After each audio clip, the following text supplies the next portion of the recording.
இப்போ ரொம்பவே ட்ரெண்டிங்கில் இருக்க இன்விசிபிள் செயின் எப்படி பண்ணுதுன்னு தான் பார்க்க போகிறோம். ஃபஸ்ட் அதுக்கு தேவையான கியர் ஒயர் எடுத்துக்கலாம். நான் இன்றைக்கி வந்து 18 இன்ச்சஸ்க்கு எடுத்திருக்கேன். நீங்கள் வந்து 16 இன்ச்சஸ் வச்சிங்கன்னா கூட கரெக்டாக இருக்கும். உங்கள் மெஷர்மெண்ட் என்னமோ அதை பார்த்துக்கோங்க. நான் இன்றைக்கி வந்து எனக்கு வந்து 18 இன்ச்சஸ் தேவைப்பட்டது.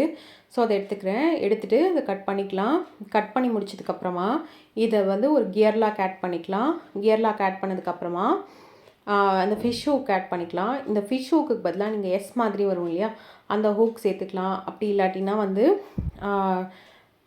இந்த ஹூக் மாதிரியே வரும் இல்லையா, அந்த டிசைன் கூட நீங்கள் எடுத்துக்கலாம். உங்களுக்கு வந்து எது அவைலபிளாக இருக்கோ அதை எடுத்துக்கோங்க. இப்போ அதை ஆட் பண்ணதுக்கப்புறமா அந்த எண்ட் இருக்குது இல்லையா, அதை வந்து கொஞ்சமாக ஃபோல்ட் பண்ணி அந்த கியர் லாக்குள்ளே இன்சர்ட் பண்ணிக்கோங்க. இன்சர்ட் பண்ணிவிட்டு நல்லா டைட்டாக பிடிச்சிக்கோங்க, அது மூவ் ஆகாத மாதிரி பிடிச்சிட்டு ஒரு நோஸ் பிளேயர் யூஸ் பண்ணி அதை வந்து ப்ரெஸ் பண்ணி விட்டுருங்க. இப்போ வந்து இந்த சைட் பண்ணோம் இல்லையா, அதே மாதிரி ஆப்போசிட் சைட்லேயும் ப்ரெஸ் பண்ணி விட்டுடலாம். ப்ரெஸ் பண்ணி விட்டுட்டு சென்டரில் வந்து பார்த்திங்கன்னா ஒரு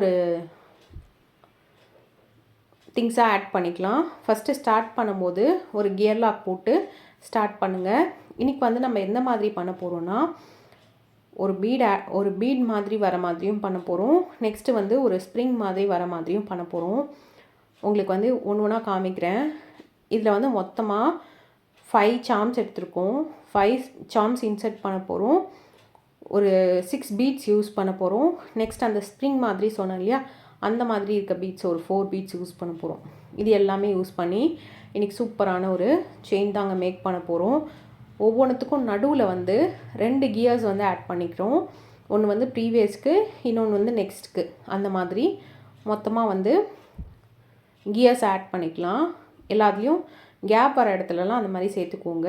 என் பண்ணும்போது அதே மாதிரி எப்படி ஸ்டார்ட் பண்ணும் அதே மாதிரி என் பண்ணிக்கோங்க. ஒரு கியர் லாக் ஆட் பண்ணிவிட்டு அந்த பேக் செயின் கனெக்டரையும் ஆட் பண்ணிவிட்டு அதோட எண்டை எடுத்துகிட்டு வந்து இந்த கியர் லாக் உள்ளே விட்டுட்டு அதை டைட் பண்ணிக்கோங்க. அதுக்கப்புறமா சென்டர் பாயிண்ட் மார்க் பண்ணிக்கோங்க. மார்க் பண்ணிவிட்டு அந்த இடத்துல இருக்கக்கூடிய கியர் லாக்கை வந்து டைட் பண்ணிக்கோங்க. அதே மாதிரி அதுக்கு ஆப்போசிட் சைடில் இருக்க கியர் லாக்கையும் டைட் பண்ணிவிடுங்க. இப்போ இந்த இடத்துல வந்து 1 இன்ச் அளவுக்கு கேப் விட்டுக்கலாம். கேப் விட்டுட்டு அடுத்த கியர் லாக்கை டைட் பண்ணலாம். அதுக்கப்புறமா அது பக்கத்தில் இருக்கக்கூடிய சார்ம்ஸையும் அந்த பீட்ஸையும் தள்ளி அதுக்கு பக்கத்தில் இருக்க கியர் லாக்கை டைட் பண்ணிக்கோங்க. இந்த மாதிரி 1 இன்ச் கேப் விட்டு இந்த சைடும் அந்த சைடும் எல்லா இதையும் வந்து டைட் பண்ணி முடிச்சிடுங்க. அவ்வளோதாங்க, சூப்பரான இன்விசிபிள் செயின் உங்களுக்கு ரெடி. இதே மாதிரி நம்ம சேனலில் நிறைய வெரைட்டி ஆஃப் இன்விசிபிள் செயின் வந்து உங்களுக்காக அப்லோட் பண்ணியிருக்கேன். எல்லாமே ரொம்ப டிஃப்ரெண்ட்டாக சிம்பிளாக பண்ணுற மாதிரி இருக்கும்.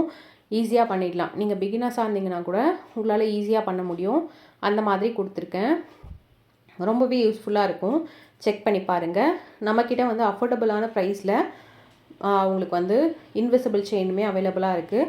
ஸ்டார்டிங் ப்ரைஸ் வந்து பார்த்திங்கன்னா 149லேருந்து 130 வரைக்கும் தான் நம்ம வந்து செயின்ஸ் கலெக்ஷன்ஸே வச்சுருக்கோம். ஸோ எல்லாமே ரொம்ப அஃபோர்டபுளாக இருக்கும். நீங்கள் வாங்கி கூட நீங்கள் வந்து ரீசேல் பண்ணலாம். அந்த மாதிரி ரொம்ப அஃபோர்டபுளான ப்ரைஸஸில் கொடுத்துட்ருக்கோம்.